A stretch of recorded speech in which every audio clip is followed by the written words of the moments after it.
तेरा मिताक्षरा किसके द्वारा लिखा गया? विज्ञानेश्वर। किसके द्वारा लिखा गया? विज्ञानेश्वर। अभिज्ञान शकुंतलम और मलविका अग्निमित्रम किसके द्वारा लिखा गया? कालिदास के द्वारा। ऐसा मोस्ट इंपोर्टेंट प्रश्न बनता है, सीधा प्रश्न पूछेगा कि अग्नि क्या है? अभिज्ञान शकुंतलम किसके द्वारा लिखा गया? यह रचित किताब है, तो कालिदास के द्वारा यह रचित बुक है। मलविका अग्निमित्रम कालिदास। मुद्रा राक्षस विशाखदत्त। मृच्छकटिकम शूद्रक।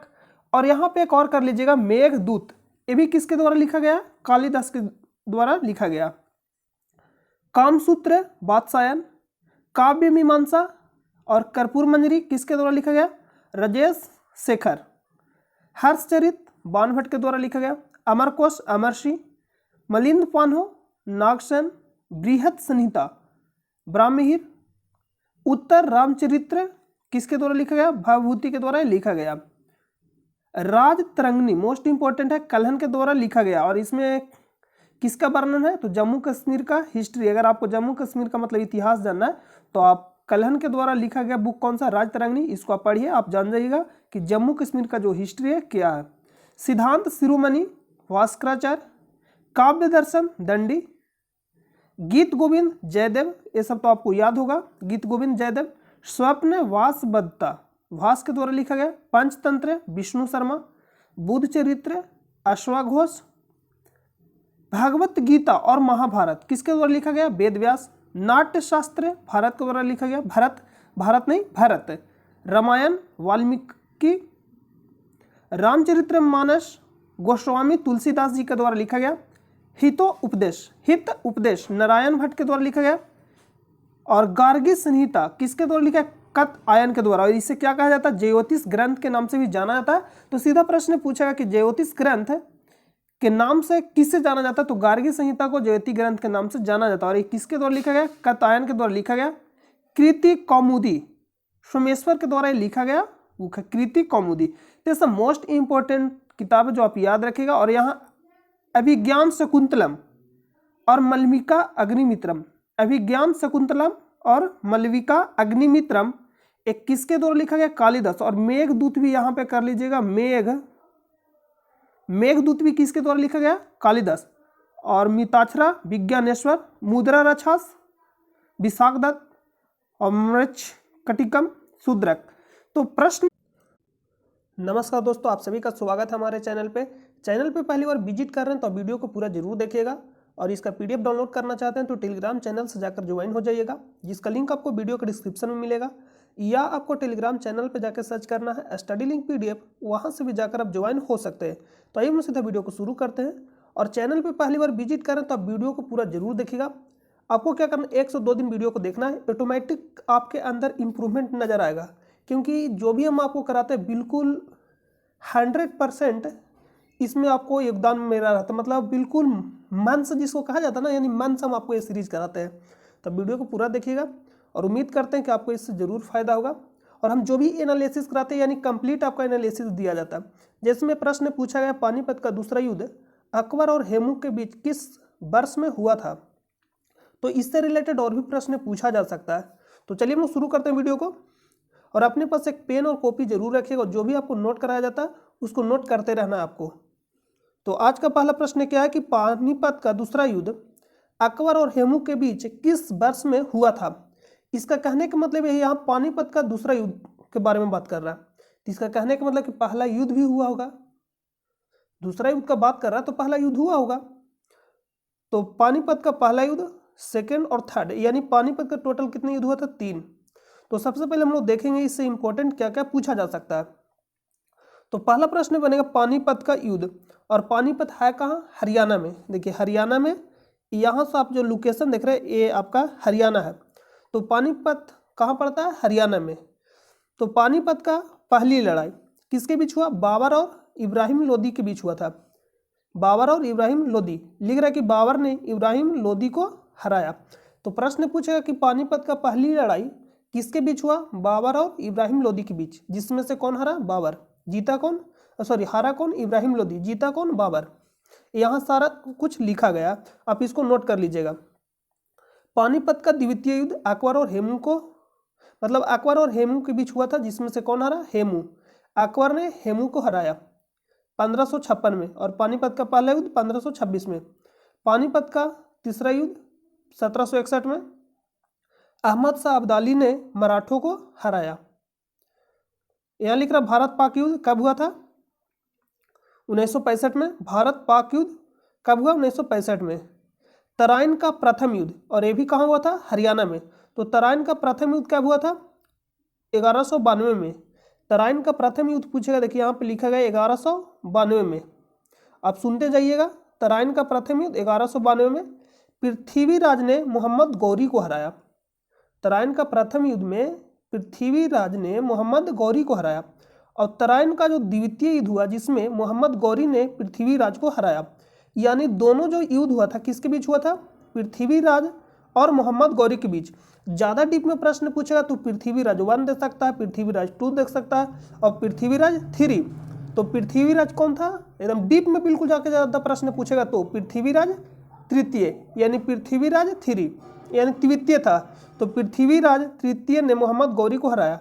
लेकिन सिर्फ यहाँ लिख लीजिएगा पृथ्वीराज, ज़्यादा आपसे डीप में नहीं पूछा जाएगा। हो सकता है पूछ दे, तो आप इसको एक बार नोट कर लीजिएगा। पृथ्वीराज ने मोहम्मद गौरी को हराया किस युद्ध में? तराइन का प्रथम युद्ध में।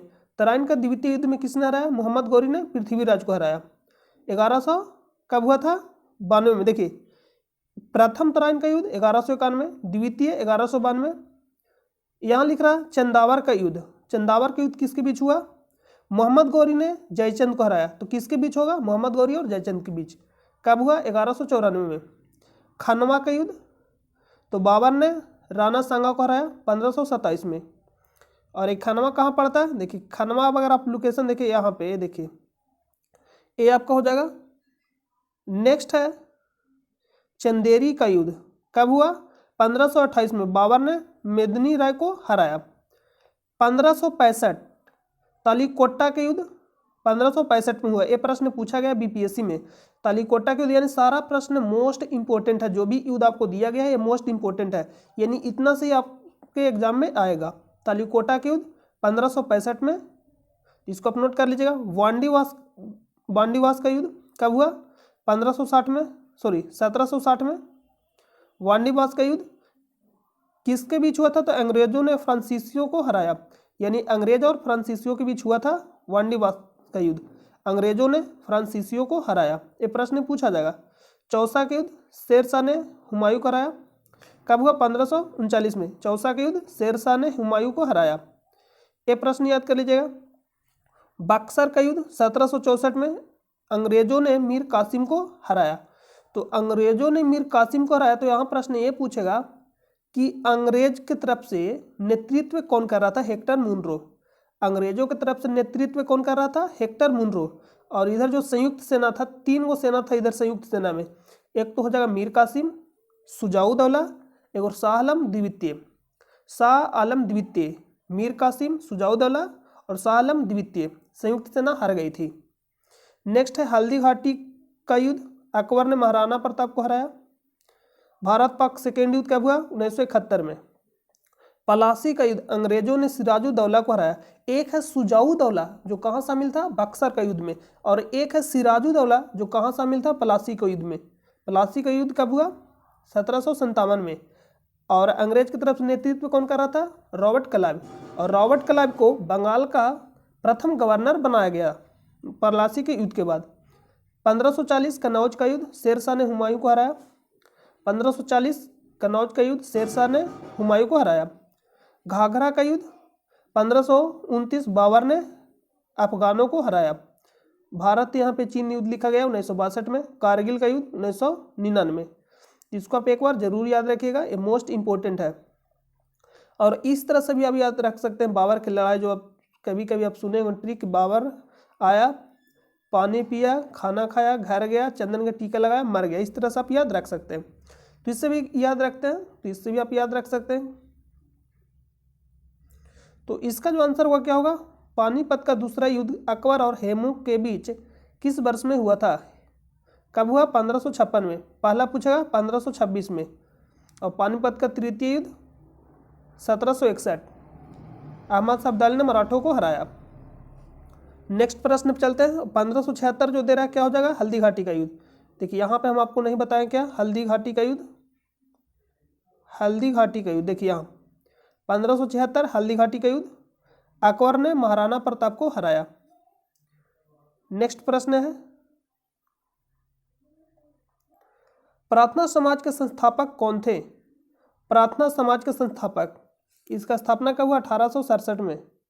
किसने किया, आत्मारंग पांडुरंग। तो हम लोग प्रार्थना कहाँ से करते हैं, आत्मा से। जब भी हम लोग प्रार्थना करते हैं तो कहाँ से करेंगे, आत्मा से। तो आत्मा से आप याद रखिएगा, आत्मारंग पांडुरंग, आत्माराम पांडुरंग। प्रार्थना समाज का स्थापना किसने किया, आत्माराम पांडुरंग। राजा राम मोहन राय मोस्ट इंपोर्टेंट है। ब्राह्म समाज की स्थापना 1828 में, और इनके द्वारा दो अखबार मोस्ट इंपोर्टेंट है। कौन कौन सा, एक है संवाद कौमुदी और एक मिरातुल अखबार। ये दोनों याद रखेगा, नोट कर लीजिएगा। संवाद कौमुदी और मिरातुल अखबार किसके द्वारा प्रकाशित किया गया था, राजा राम मोहन राय के द्वारा। राजा राम मोहन राय को राजा की उपाधि किसने दिया, ये प्रश्न पूछा जाएगा। अकबर सेकेंड, यानी अकबर सेकेंड बोले तो अकबर द्वितीय, अकबर सेकेंड। स्वामी विवेकानंद विश्व धर्म सम्मेलन में शामिल हुए थे, कहाँ, शिकागो में। कब शामिल हुए थे, 1893 में, 1893। इसको नोट कर लीजिएगा। स्वामी दयानंद सरस्वती आर्य समाज की स्थापना 1875 में, आर्य समाज की स्थापना 1875 में, स्वामी दयानंद सरस्वती। तो मोस्ट इंपोर्टेंट प्रश्न है जो आपको याद रहना चाहिए। अगला प्रश्न पे चलते हैं। उबंटू क्या है, ये प्रश्न ये पूछा गया कि उबंटू क्या है। मालवेयर यानी मालवेयर जिसको भी हम लोग बोलते हैं, web browser, operating system, external hard drive. तो ये क्या है, एक प्रकार का ऑपरेटिंग सिस्टम। इसको आपको याद रखना पड़ेगा। नेक्स्ट प्रश्न है,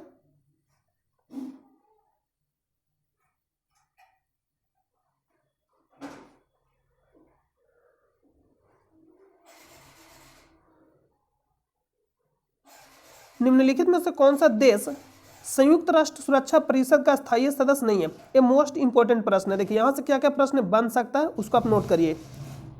यूएन का स्थापना, 1 मिनट रुके, देखिए यहाँ पे आप इसको नोट कर सकते हैं। यहाँ प्रश्न पूछा कि निम्नलिखित में से कौन सा देश संयुक्त राष्ट्र सुरक्षा परिषद का अस्थायी सदस्य नहीं है। संयुक्त राष्ट्र सुरक्षा परिषद, इसको हम शॉर्ट में क्या बोलते हैं, UNSC, United nation secretary council. इसमें टोटल सदस्य देश कितने होते हैं, 15। 10 अस्थायी, 10 पूछेगा तो अस्थायी। देखिए यहाँ पे नोट करिएगा, 5 अस्थायी और 10 अस्थायी, टोटल मिलाकर कितना हो जाएगा, 15। टोटल सदस्य कितने होते हैं, यूएनएससी, इसको हम फुल फॉर्म इसका क्या होता है, यूएनएससी, इसको शॉर्ट में बोलते हैं यूनाइटेड नेशन सेक्रेटरी काउंसिल। इसमें टोटल सदस्य 15 हो जाएंगे। 10 जो अस्थायी सदस्य होता है इसके पास होता है क्या, कुछ नहीं होता है। जो अस्थायी सदस्य होता है इसके पास होता है वीटो पावर, वीटो पावर। और जो अस्थायी सदस्य होता है इसका जो कार्यकाल होता है 2 वर्ष, 2 वर्ष का। तो वीटो पावर किसके पास होता है, अस्थायी सदस्य के पास, अस्थायी सदस्य के पास। और अस्थायी सदस्य में कौन कौन शामिल है, ये प्रश्न पूछा जाता है और पूछा गया है। तो नोट करिएगा, फ्रांस,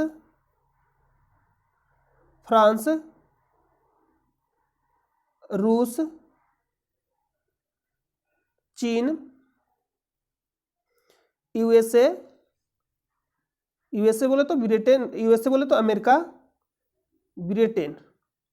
फ्रांस, रूस, चीन, ब्रिटेन, अमेरिका। कौन कौन शामिल है, फ्रांस शामिल है, रूस शामिल है, चीन शामिल है, ब्रिटेन शामिल है और अमेरिका। तो ये क्या है, अस्थायी सदस्य देश। इसके पास क्या होगा, वीटो पावर। तो मोस्ट इंपोर्टेंट है, इसको आप याद रखिएगा। प्रश्न पूछा, निम्नलिखित में से कौन सा देश संयुक्त राष्ट्र सुरक्षा परिषद का अस्थायी सदस्य नहीं है। फ्रांस है, चीन है, यूनाइटेड किंगडम बोले तो ब्रिटेन। तो जापान इसका आंसर हो जाएगा। कौन नहीं है, तो ऑप्शन नंबर ए। और यूएनएससी यानी संयुक्त राष्ट्र सुरक्षा परिषद किसका अंग है, यूएन का, यूनाइटेड नेशन यानी संयुक्त राष्ट्र का अंग है। तो इसको आप नोट कर लीजिएगा। अगला प्रश्न पे चलते हैं। कुडनकुलम नाभिकीय विद्युत परियोजना किस राज्य में स्थित है? कुडनकुलम नाभिकीय विद्युत परियोजना किस राज्य में स्थित है? तो इसका राइट आंसर क्या हो जाएगा? तमिलनाडु। तो ये भी प्रश्न नहीं पूछा, इससे रिलेटेड और भी प्रश्न पूछा जा सकता है, तो यहां नोट करिएगा।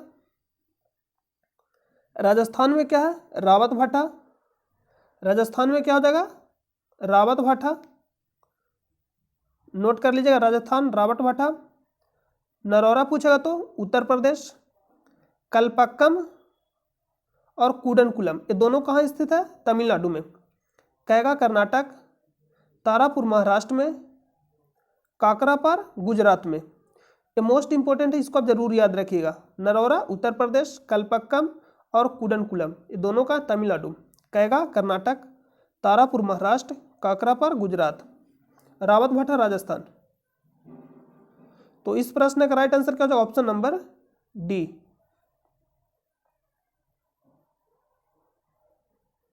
नेक्स्ट है राजतरंगिणी के लेखक कौन है? राजतरंगिणी के लेखक कौन है?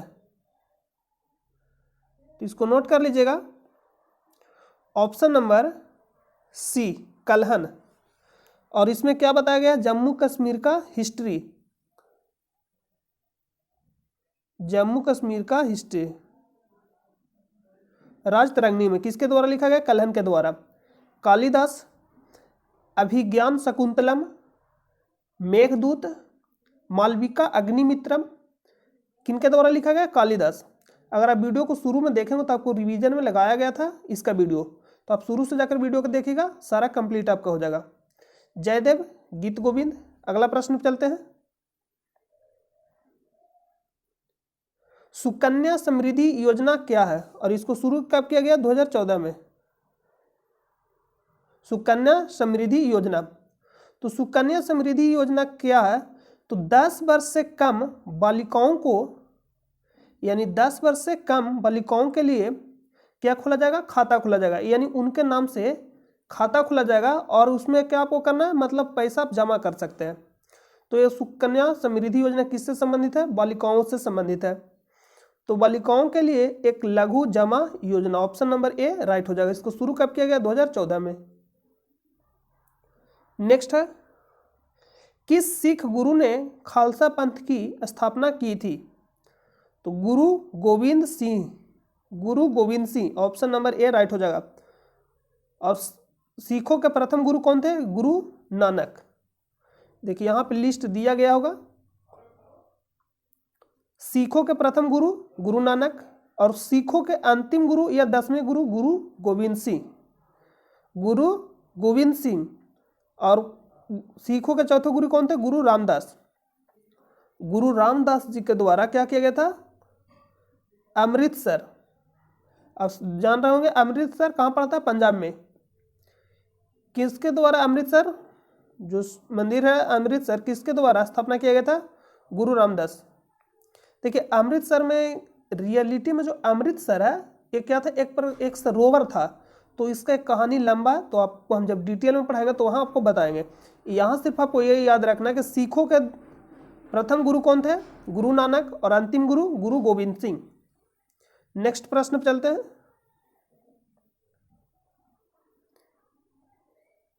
निम्नलिखित में से कौन सा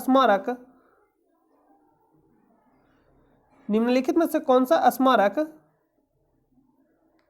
दिल्ली में स्थित नहीं है? इंडिया गेट है, अलाई दरवाजा भी स्थित है, हुमायूं का मकबरा ये भी स्थित है। बुलंद दरवाजा कहाँ स्थित है? फतेहपुर सीकरी यानी यूपी में। उत्तर प्रदेश। बनाया किसने? अकबर। कब बनाया? 1602 में। नेक्स्ट प्रश्न पे चलते हैं। लोकसभा के सदस्यों की अधिकतम संख्या कितनी होती है? 552। अधिकतम संख्या कितना हो सकता है? 552। ऑप्शन नंबर सी। लोकसभा किस अनुच्छेद में? तो हम आपको बताए थे सरला। सदस्य संसद 79 यानी 79। रस राज्यसभा 80। लो से लोकसभा 81। इसको आप याद रखिएगा। नेक्स्ट प्रश्न पे चलते हैं।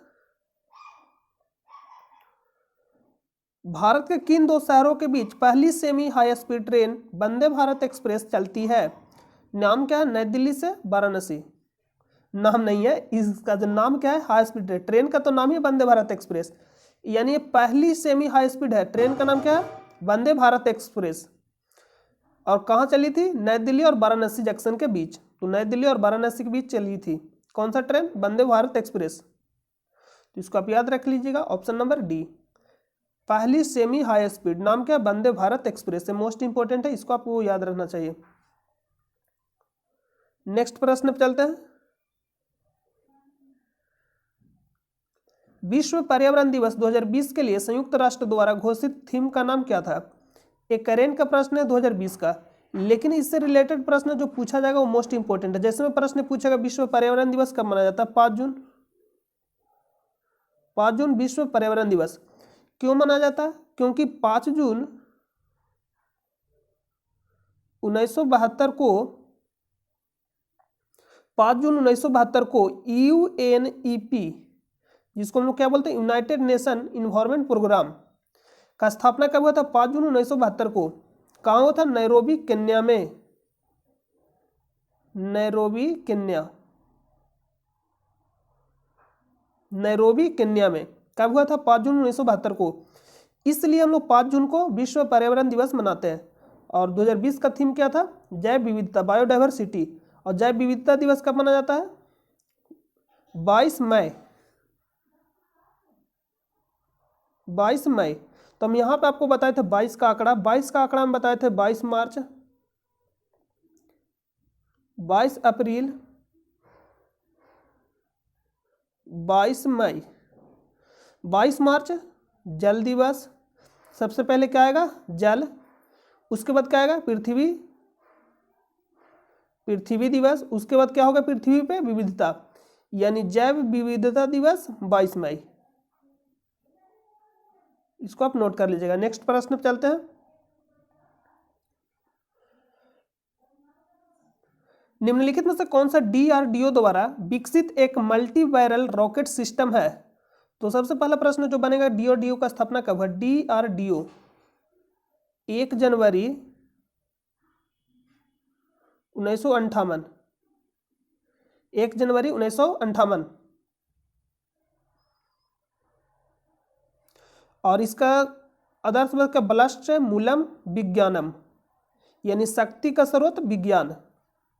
और स्थापना 1 जनवरी 1958 को। हेडक्वार्टर कहाँ है? नई दिल्ली में। तो इसको आप नोट कर लीजिएगा। तो इसका जो राइट आंसर हो जाएगा पिनाका। इसका राइट आंसर क्या हो जाएगा? Multi barrel rocket system. तो सीधा प्रश्न पूछेगा पिनाका क्या है? Multi barrel rocket system. त्रिशूल क्या है?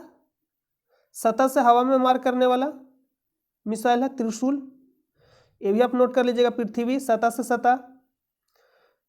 मोस्ट इंपोर्टेंट ऐसा प्रश्न है, सीधा आपसे पूछा जाएगा कि पिनाका क्या है, त्रिशूल क्या है, पृथ्वी क्या है, डीआरडीओ का स्थापना कब हुआ, इसका हेडक्वार्टर कहाँ है। नेक्स्ट प्रश्न पर चलते हैं। स्वराज मेरा जन्मसिद्ध अधिकार है और मैं इसे लेकर रहूंगा, यह किसने कहा था?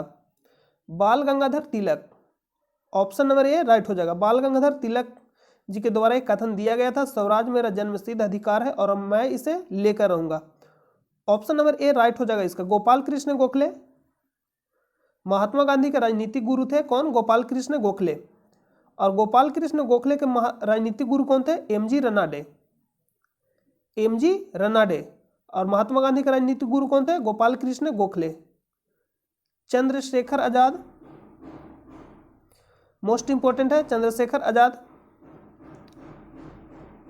भगत सिंह। तो इससे रिलेटेड क्या क्या प्रश्न पूछा जाएगा? भगत सिंह। इनकलाब जिंदाबाद का नारा कौन दिए थे? भगत सिंह। लेकिन रियलिटी में जो भगत सिंह इनकलाब जिंदाबाद का नारा नहीं दिए थे, मतलब वो जो इनकलाब जिंदाबाद का जो नारा दिया गया था किसी और के द्वारा लिखा गया था। तो आपसे ज्यादा सीधा प्रश्न पूछेगा कि इनकलाब जिंदाबाद का नारा किसने दिया? भगत सिंह। तो आपके लिए क्या आंसर होगा? भगत सिंह। लेकिन जब पीसीएस या स्टेट पीसीएस या बीपीएससी यूपीएससी का एग्जाम दीजिएगा तो वहां इसका आंसर गलत हो जाएगा। नेक्स्ट प्रश्न पे चलते हैं।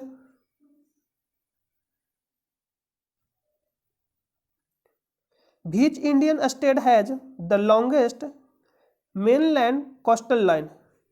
प्रश्न ये पूछ रहा है भारत का कौन सा राज्य सबसे लंबा तटीय रेखा बनाता है।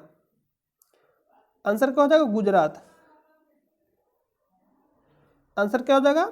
गुजरात। ये भारत का जो गुजरात का एरिया है क्या हो जाएगा? आंसर गुजरात। अगर गुजरात नहीं रहेगा तो आंध्र प्रदेश। पहला पे क्या है? गुजरात, उसके बाद आंध्र प्रदेश। यानी सबसे ज्यादा तटीय रेखा किसका है? गुजरात का। सेकंड पे आंध्र प्रदेश। इनमें से दक्षिण अमेरिका के कौन से दो देश स्थल रुद्ध है? इनमें से दक्षिण अमेरिका के कौन सा देश स्थल रुद्ध है? स्थल रुद्ध का मतलब समझते हैं? स्थल रुद्ध जिसका समुद्री सीमा नहीं लगता हो। तो मैप देखिए, सबसे पहले मैप में अगर आप देखिएगा, ये रहा ब्राजील। 1 मिनट देखिए, यहां पे आपका ये क्या है? ब्राजील। और यहाँ पे उरुग्वे, पराग्वे, और यहाँ पे Bolivia, Peru, Chile, Argentina, Ecuador, Colombia, Venezuela, French Guiana, Suriname, Guyana. तो यहाँ अगर आप ध्यान से देखिएगा,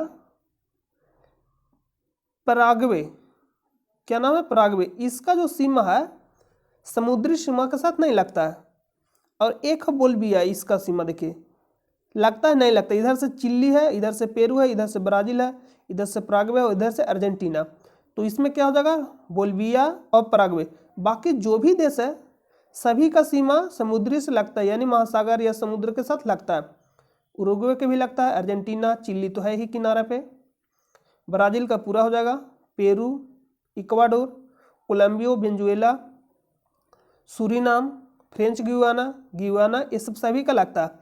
एक प्रश्न और पूछा जाएगा। प्रश्न क्या पूछा जाएगा कि निम्नलिखित में से कौन सा देश ब्राजील के साथ सीमा साझा नहीं करता? तो एक हो जाएगा इक्वाडोर, चिली और उरुग्वे और अर्जेंटीना। तो इसका राइट आंसर क्या हो जाएगा? पराग्वे और Bolivia. Option number C right हो जाएगा। ये क्या है? स्थल रुद्ध। खेलो इंडिया यूथ गेम्स 2020 किस शहर में आयोजित किए गए थे? गुवाहाटी। और गुवाहाटी कहाँ स्थित है? असम में। असम। किस पदार्थ की मात्रा को मापने के लिए निम्नलिखित में से किस इकाई का उपयोग किया जाता है? मोल। मोल क्या नापता है? संख्या को गिनता है, यानी मोल जो क्या है? संख्या को बताता है। मोल जो क्या है? एक प्रकार संख्या का मतलब बताता है। तो किसी पदार्थ की मात्रा को मापने के लिए निम्नलिखित में से किस इकाई का उपयोग किया जाता है? तो आंसर हो जाएगा मोल। और मोल के बारे में आपको पूरा कंप्लीट जानना है तो आप वीडियो के डिस्क्रिप्शन में जाइए, वीडियो के प्लेलिस्ट में जाइएगा, वहाँ से आपको मोल कॉन्सेप्ट वीडियो को देख लेना है। जो भी प्रश्न एग्जाम में पूछा गया है और जो भी उससे कॉन्सेप्ट उसका सारा आपको बता दिया गया। ऑप्शन नंबर बी, जूल किसका इकाई है? एनर्जी का।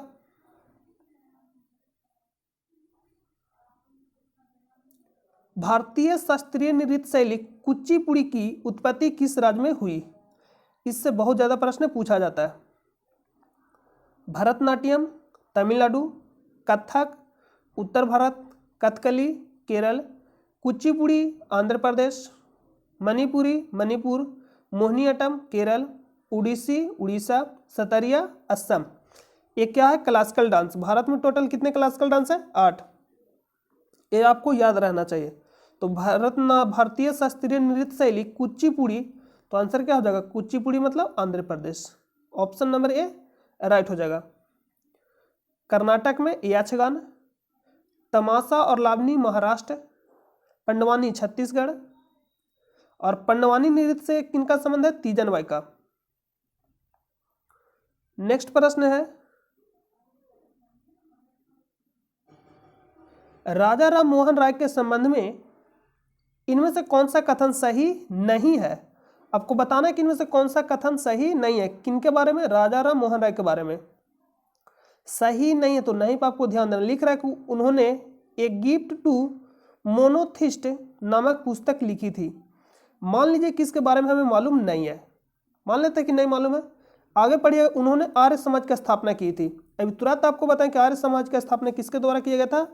1875 में दयानंद सरस्वती जी के द्वारा किया गया था आर्य समाज की स्थापना मुंबई में। तो ये हमको कन्फर्म मालूम है, तो इसका राइट आंसर का ऑप्शन नंबर बी। तो आप ऑप्शन को पढ़ के घबराइएगा नहीं, क्या करना आपको कि आगे बढ़ना है। जैसे ही ऑप्शन पढ़िएगा तो जो इजी मतलब इजीली रहेगा उसको यहाँ ऑप्शन में गलत दे दिया जाता है।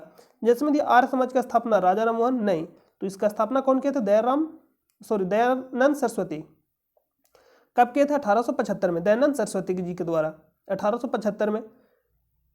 वह सभी मानवों की सामाजिक समता में विश्वास रखते थे। उन्हें आधुनिक भारत के पुनर्जागरण का अग्रदूत कहा जाता है, ये भी सही है। और राजा राम मोहन राय को राजा की उपाधि किसने दिया? अकबर सेकंड ने दिया। 1828 में ब्राह्म समाज का स्थापना कौन किया? राजा राम मोहन। संवाद कौमुदी और मिरातुल अखबार किसके द्वारा प्रकाशित किया गया था? राजा राम मोहन राय के द्वारा। तो इस प्रश्न का जो आंसर होगा ऑप्शन नंबर बी। नेक्स्ट प्रश्न पे चलते हैं। नेक्स्ट प्रश्न समाप्त हो गया, तो उम्मीद करते हैं कि आपको यह वीडियो पसंद आया होगा। तो मिलते हैं नेक्स्ट वीडियो में, तब तक के लिए अपना ख्याल रखें। जय हिंद, जय भारत।